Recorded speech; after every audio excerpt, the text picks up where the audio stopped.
नमस्कार दोस्तों, high study channel पर आप लोगों का बहुत बहुत स्वागत है। इससे पहले मैंने एक वीडियो बनाई थी जिसमें मैंने आप लोगों को कुछ आइडिया दिया था। जो गुड्स गार्ड होता है, जिसको ट्रेन मैनेजर बोलते हैं, उसका क्या काम होता है। तो उसमें कुछ चीज़ें बताई थी, कुछ चीज़ें रह गई थी। ये उस वीडियो का दूसरा पार्ट है। इस वीडियो में मैं आप लोगों को कुछ और चीज़ें बताऊँगा, क्या क्या चीज़ें देखनी होती हैं और क्या काम रहता है। गार्ड जब पीछे बैठता है तो उसका बेसिकली काम क्या रहता है। तो चलिए मैं आप लोगों को कुछ चीज़ें दिखा देता हूँ। आज जो मैं गाड़ी लेके जा रहा हूँ, पहले मैं आप लोगों को वो गाड़ी दिखा देता हूँ। जो मैं गाड़ी लेके जा रहा हूँ ये वो गाड़ी है बीसीएन लोडेड है। उसमें वीट यानी गेहूँ लोडेड है। तो ये उस गाड़ी के कागज़ हैं। इन कागज़ को हमें चेक करना होता है। ये कागज़ हमें मिलते हैं। इसमें जो सबसे पहला कागज़ होता है किसी भी गाड़ी को चलाने के लिए, ये होता है जीडीआर। जब गाड़ी में लोडिंग होती है या अनलोडिंग होती है तब ये जीडीआर बनता है। इसमें लिखा रहता है कि सारी जो कपलिंग है सही से है और कोई भी हैंगिंग पार्ट नहीं है। तो बेसिक डिटेल है जो इसमें हमें चेक करनी होती है जीडीआर बनाते समय। कहाँ का जीडीआर है, जीएनए, ये स्टेशन का कोड होता है। जितनी भी मालगाड़ी होती है वो स्टेशन के कोड के नाम से चलती है। उसके बाद यह जीके पे जाएगी, जीके स्टेशन कोड है और ये 20 तारीख का जीडीआर बना हुआ।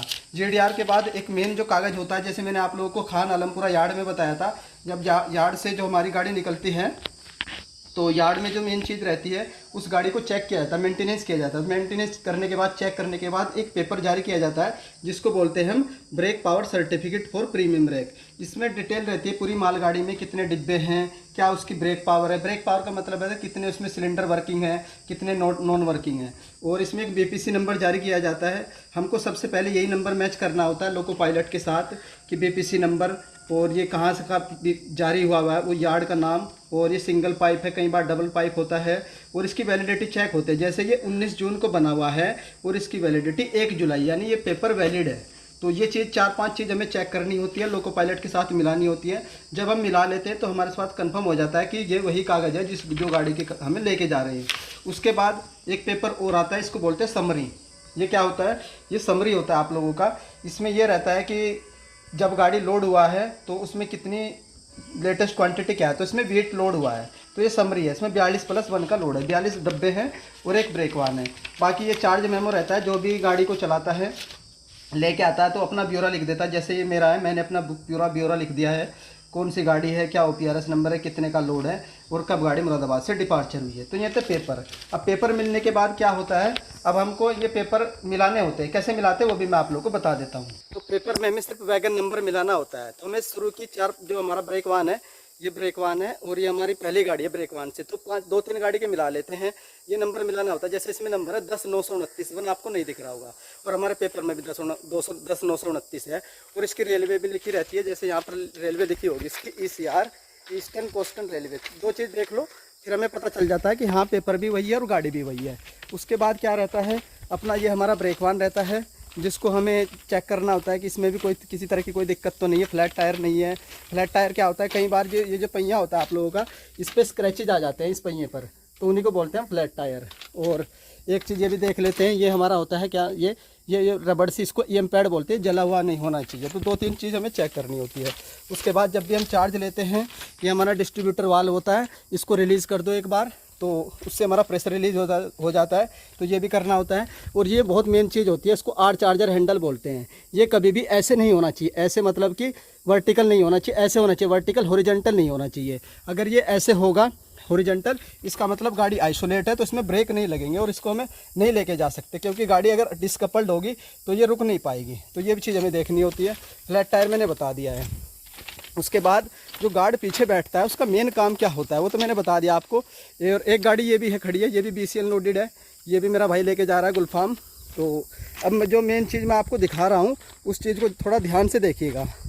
तो जब मेरी गाड़ी इस लाइन पर आई, ये वाली लाइन जो सामने दिखा रहा हूँ मैं, इस लाइन पर आई, तो इस लाइन पर और एक लाइन ये है, तो आपस में अगर मेरी गाड़ी इस लाइन पे खड़ी है और इस लाइन पे गाड़ी आ रही है पीछे से, तो गाड़ी ना टकराए उसके लिए एक चीज़ मैकेनिज्म अपनाई जाती है जिसको पॉइंट्स बोलते हैं। वो पॉइंट्स मैं आप लोगों को दिखा देने वाला हूँ। यही मेन काम रहता है हमारा किसी भी गाड़ी की टक्कर को बचाने के लिए। तो ये पॉइंट्स है। अभी क्या है, ये पॉइंट्स अनलॉक है। तो ये अनलॉक कैसे पता चला, तो मैं वो भी दिखा देता हूँ आप लोगों को। यहाँ से देखिए अनलॉक्स है। अगर ये जब मेरी गाड़ी नहीं आई थी उससे पहले ये जो लाइन है आप लोगों का, ये पॉइंट है, ये वाला, ये इस पे जुड़ा था पटड़ी पे, ये वाला पॉइंट यहाँ जुड़ा रहता है। जब मेरी गाड़ी आ रही थी। जब मेरी गाड़ी आ गई है तो ये इससे डिस्कनेक्ट होगा, तो ये लाइन जो है ना कनेक्ट होगी। अगर इस पर गाड़ी आ भी गई तो यहाँ से गाड़ी नीचे गिर जाएगी, मेरी गाड़ी जो खड़ी है उसमें नहीं टकराएगी। तो हमें ये चीज़ देखना होता है, जब भी हमें अपनी गाड़ी को खड़ी करवाना होता है तो इस पॉइंट को क्लियर करवा के खड़ा होना था। देखिए कितनी दूर मेरी गाड़ी खड़ी है, ताकि जो हमारी गाड़ी आएगी पीछे से इस लाइन पे वो यहीं पे गिर जाएगी। दूसरी चीज़ ये रहती है कि ये जो दो लाइन आप लोगों की, ये इनमें एक गैप होना चाहिए, ताकि बगल वाली लाइन से गाड़ी इस वाली लाइन पे गाड़ी खड़ी है उससे नहीं टकरानी चाहिए। तो उसको बोलते हैं फॉलिंग मार्क। एक पत्थर रहता है, वो यहाँ पे नहीं दिखाई दे रहा है, मैं दिखा देता है, FM लिखा रहता है उस पर। तो बाकी अगर हाँ पीछे है तो चलो मैं दिखा देता हूँ। और आप लोग ध्यान रखना, कभी भी अगर रेलवे ट्रैक पे चल रहे हो तो इस जो जोड़ रहता है इसका कंट्रोल स्टेशन मास्टर के पास रहता है, ये तुरंत से एकदम से बंद हो जाएगा, फंस मत जाना इसमें कभी भी, तो इससे दूर होकर चलना चाहिए। अब मैं आप लोगों को एक चीज़ और दिखा देता हूँ। ये सिग्नल रहता है, अगर हमारी गाड़ी सिग्नल के अंदर आ गई, अगर उस लाइन से गाड़ी आ रही तो टकराएगी नहीं, एक चीज़ ये है। और एक चीज़ जो बेसिक पीछे बैठ के देखते हैं हम लोग, ये होता है हमारा फॉलिंग मार्क। मैं आप लोगों को दिखा देता हूँ, ये भी हमें ध्यान रखना होता है। ये इस पर लिखा भी होगा, देखो फॉलिंग मार्क बोलते हैं इसको। तो फॉलिंग मतलब उल्लंघन होता है, यानी उस लाइन पे जो बगल वाली लाइन दिख रही है आपको, ये वाली और ये वाली, अगर इस पर गाड़ी आती है तो टकराएगी नहीं, तो इससे हमें आगे ही खड़ी करके रखनी होती है। तो ये तो एक बेसिक सीमा होगी, अगर हमने यहीं पे खड़ी कर दी तो गाड़ी टकरा जाएगी। तो इसलिए हम बहुत आगे खड़ी करते हैं जाके, तो थोड़ी सी आगे जाके खड़ी है। सिग्नल भी आ गया, जब सिग्नल बीच में आ गया तो वैसे नहीं टकराएगी।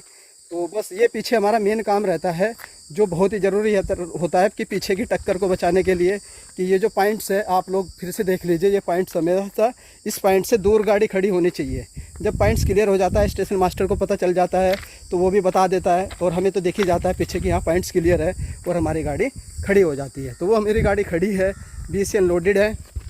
इधर एक और गाड़ी खड़ी है, ये गुलफाम भाई जी लेके जाएंगे। दोनों गाड़ी हैं, रोजा जाएगी तो हमें रोजा तक छोड़ना है, बाकी आगे का गार्ड जो होगा, ट्रेन मैनेजर होगा, वो लेके जाएगा। तो ये चीज़ थी जो मैं आप लोगों को दिखा रहा था। बाकी मैंने BBZI ब्रेक वान दिखा दिया था। आज ये दूसरे टाइप का ब्रेक वान होता है, जिसको BBCM बोलते हैं। ये भी बड़ा ही ब्रेक वान होता है, 8 व्हीलर का। एक चीज़ और रहती है, ये भी देख लीजिए आप लोग, इसको लास्ट व्हीकल बोलते हैं, LV बोर्ड। ये हमारे पास रहता है। LV का मतलब होता है लास्ट व्हीकल, यानी ये इस ट्रेन का लास्ट व्हीकल है। ये स्टेशन मास्टर को पता चल जाता है जब वो देखता है कि हाँ LV बोर्ड लगा है तो ये लास्ट व्हीकल है, यानी ट्रेन का कोई पार्ट या कोई डिब्बा पीछे नहीं रहा है, क्योंकि हमें LV दिखाई दे गया है। और बाकी तो ये BBCM है, ये मैंने आप लोगों को दिखाई दिया, यहाँ लिखा रहता है, ये BBCM लिखा है। देखो पहले जो था वो BBZI था, वो भी बड़ा था, ये भी बड़ा था। एक और रहता है BBZC, वो 4 व्हीलर रहता है, वो सबसे खतरनाक होता है। देखिए इसमें थोड़ा सा जला है, ये इसमें जो हमारा EM पैड ये जला है, तो हमको नोट करवाना होता है। तो बाकी अंदर से तो मैंने आपको दिखाई दिया था। ये इसमें हैंड ब्रेक होता है जो हम कंट्रोल करते हैं, मैंने सिखा दिया था। इसके यहाँ से प्रेशर गिराते हैं ताकि चेक करते हैं पूरी गाड़ी में प्रेशर होना चाहिए। ये हमारी चेयर होती है, ये बैग होता है, और ये सामान वगैरह होता है, ये वॉकी टॉकी बोलते हैं इसको। ये हमारा कम्युनिकेट एक साधन होता है, हम इसको तुरंत दबाएंगे, तुरंत आवाज़ होती है, तुरंत कम्युनिकेट हो जाता है हमारा लोको पायलट से।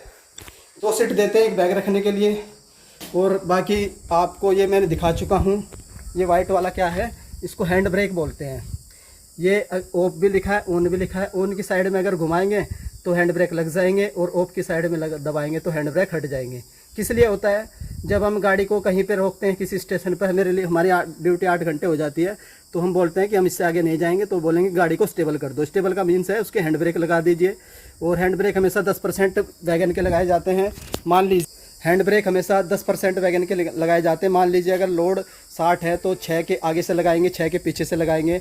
लोड अगर 40 का है तब भी हम 6 के लगाते हैं, ताकि गाड़ी इधर उधर रोल ना कर पाए। तो वो हैंड ब्रेक का सिस्टम है, ये हैंड ब्रेक होते हैं। और ये कपलिंग वगैरह होती है, तो ये भी आप लोग को मैं क्या ही दिखाऊँ, तो आप लोग जानते हैं। बस इतनी चीज़ें रहती हैं, ज़्यादा कुछ ये नहीं। तो बस इतना ध्यान रखना होता है। और 2 4 6 का रूल होता है गाड़ी को स्टेबल करने के लिए। 2 मतलब कि 2 चैन लगाएगी, एक चैन आगे रहेगी, एक पीछे रहेगी, और घुटके रहेंगे 4, 2 पीछे 2 आगे, और 6 वैगन के हैंड ब्रेक जो हमारे द्वारा लगाए जाते हैं। तो ये सारी चीज़ें थी। ये ब्रेक वान है, आप लोग देख लीजिए। अभी गर्मी हो रही है, लगभग 1 बजे 1:30 बजे का टाइम हो रहा है। तो अब मेरी गाड़ी अभी रुकी हुई है, पता नहीं कब चलेगी, शाम तक तो पहुँच ही जाएगी। तो मैंने अपनी पूरी व्यवस्था कर रखी खाने पीने की। तो ये सारी चीज़ें थी गार्ड्स का काम। बाकी आप लोगों को कोई पूछना चाहता है, किसी भी तरह का कोई डाउट हो, किस तरीके से क्या क्या काम करने होते हो, तो मैं बता चुका हूँ। फिर भी कोई चीज़ रह जाती है कि सर ऐसे ऐसे बताया जाता है। नाइट शिफ्ट होती है, कोई शेड्यूल नहीं होता है, वो तो मैं आप लोगों को पता ही होगा कि कोई शेड्यूल नहीं रहता है जॉब का। और वैकेंसी आप लोगों की आने वाली है जल्दी, NTPC की वैकेंसी आएगी। तो सारी चीज़ मैं आप लोगों को बता चुका हूँ, फिर भी आप लोगों का कोई डाउट रह जाता है कि सर प्रिपरेशन कैसे करनी चाहिए, क्या क्या चीज़ें पूछी जाती है, कितनी वैकेंसी आएगी, म्यूचुअल ट्रांसफ़र कैसे होता है, और एक जोन से एक जोन में हम कैसे अपनी जॉब को लोकेट करवा सकते हैं, वो सारी चीज़ें रहती है। जो भी आप लोगों का डाउट हो तो आप लोग कमेंट कर दीजिएगा, वो डाउट आप लोगों का कमेंट सेक्शन में क्लियर हो जाएगा। टेलीग्राम ग्रुप हाई स्टडी जरूर ज्वाइन कर लीजिएगा, उसमें मैं आप लोगों को फ्री में कंटेंट प्रोवाइड करवाऊंगा। जब एनटीपीसी की भर्ती आएगी बताऊंगा आप लोगों को कैसे तैयारी करनी है, स्ट्रैटेजी भी बताऊंगा, सारी चीज़ें मैं आप लोगों को सिखाऊंगा। और स्टेशन मास्टर की जॉब अच्छी है और या फिर ट्रेन मैनेजर की जॉब अच्छी है, क्या जो प्रोफाइल है दोनों का, इस चीज़ को भी हम देखते रहेंगे। तो आप लोग चैनल को जरूर सब्सक्राइब कर लो, हाई स्टडी को। यहाँ पर आप लोगों को सारी इन्फॉर्मेशन मिलती रहेगी रेलवे की जॉब के रिगार्डिंग। तो अगर वीडियो पसंद आती है तो वीडियो को लाइक कर दीजिएगा। चैनल पर फर्स्ट टाइम विजिट कर रहे हो तो चैनल को सब्सक्राइब कर लो, बेल आइकन को ऑन रख लीजिए। तो वीडियो देखने के लिए धन्यवाद। जय हिंद, जय भारत।